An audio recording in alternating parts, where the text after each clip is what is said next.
Long before Nintendo Power and Sega Visions, there was another software maker that had the bright idea to publish their own video game magazine. Their name was Imagic, and they were an early 1980s developer who made a name for themselves by releasing simple action games for the Intellivision and Atari 2600. They also published Numb Thumb News, one of the shortest-lived magazines of all time.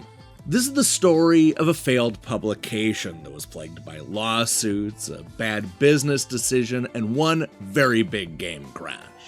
Today, we're going to flip through the pages and explore the history of Numb Thumb News.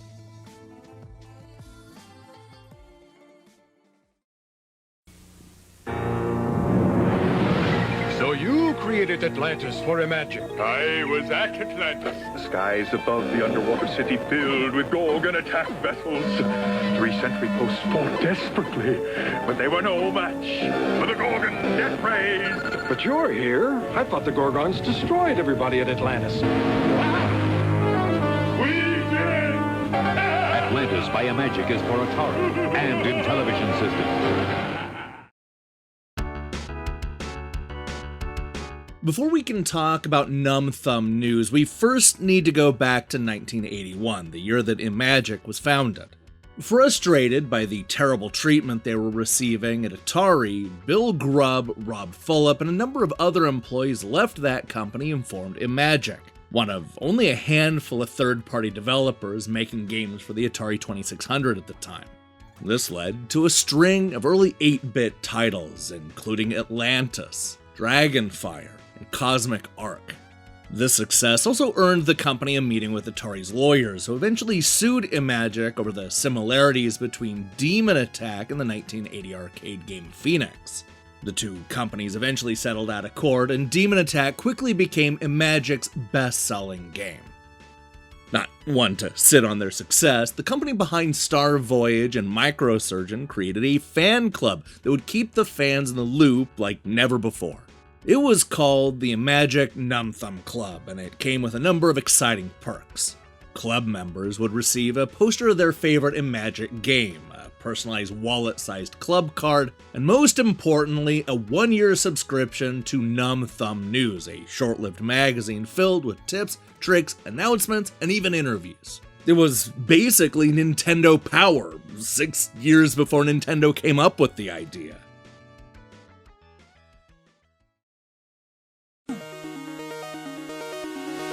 Okay, look, I should probably stop comparing Numb Thumb News to Nintendo Power because that's setting up an unrealistic expectation. Aside from the fact that the two logos are surprisingly similar and both companies created magazines to advertise their games, these two have very little in common. Where Nintendo Power would print lavish maps and reveal all kinds of secrets, Numb Thumb chose to interview the developers and get useful tips like this. To play an effective game of Star Voyager, it's very important to understand how to steer your spacecraft. Alright, wait, hang on. You're telling me that knowing how to play the game is the key to doing well? Yeah, great strategy, dude.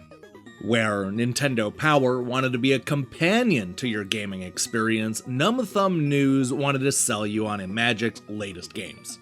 Make no mistake about it, this is an advertisement. I mean, the issue will start with a page devoted to previewing games like Demon Attack and Atlantis, only to be followed a few pages later with a mail order section where you can buy games like Demon Attack and Atlantis. And if you don't have $31.95 to throw around, the back of the magazine was devoted to Imagic's contest where you could win some of their hottest games, including, you guessed it, Demon Attack and Atlantis. Arguably, the most compelling page in Numb Thumb News is this profile of the Dean of Demons himself, Rob Fulop. It's here where we learn about the 25-year-old programmer's grueling 4 or 5 hour workday, where he visualizes the game in his head and makes it a reality.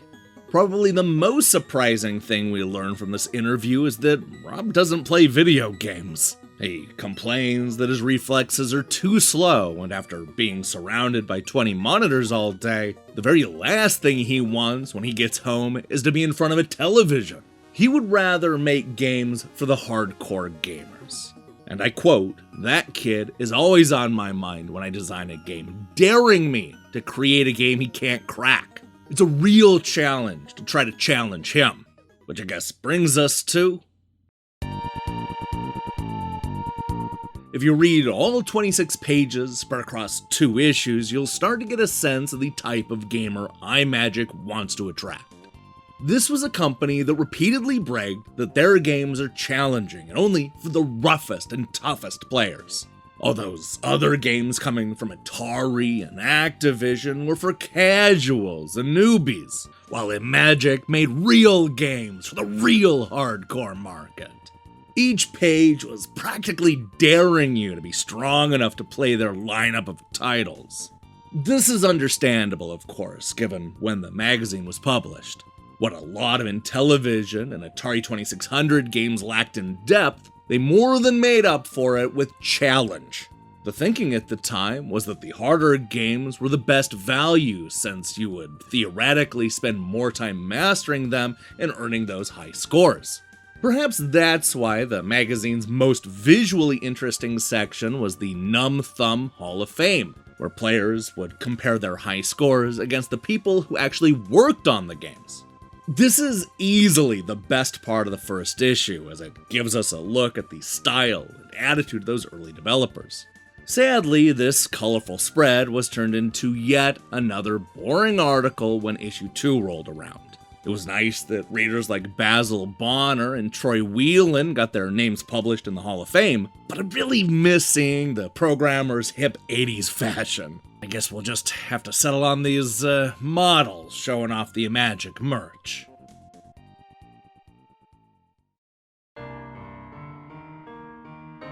There are a lot of reasons why Numb Thumb News didn't stand a chance, starting with the fact that it was only distributed through a fan club, completely bypassing the newsstand.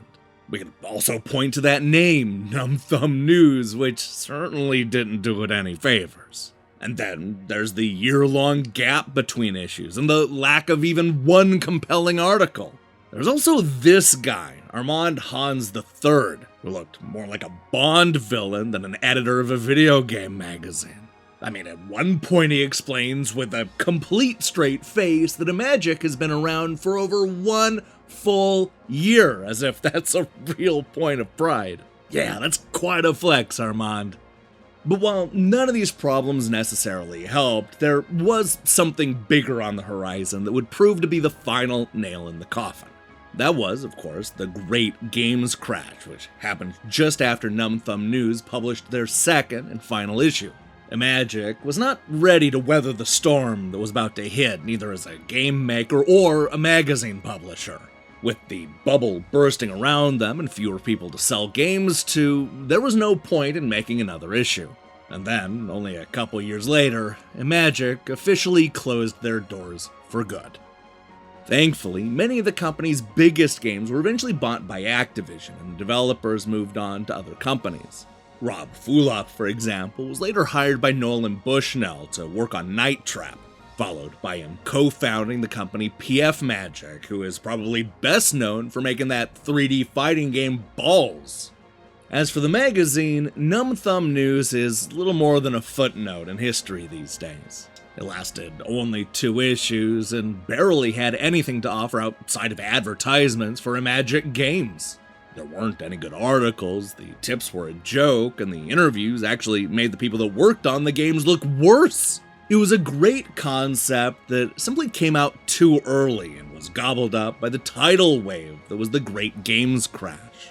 Of course, Numb Thumb News wasn't the first magazine to suffer that fate, and as you'll see from this series, it won't be the last.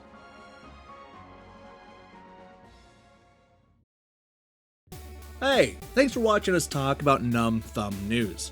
If you enjoyed this, then you're going to be happy to know that we're going to be posting magazine retrospectives all year long.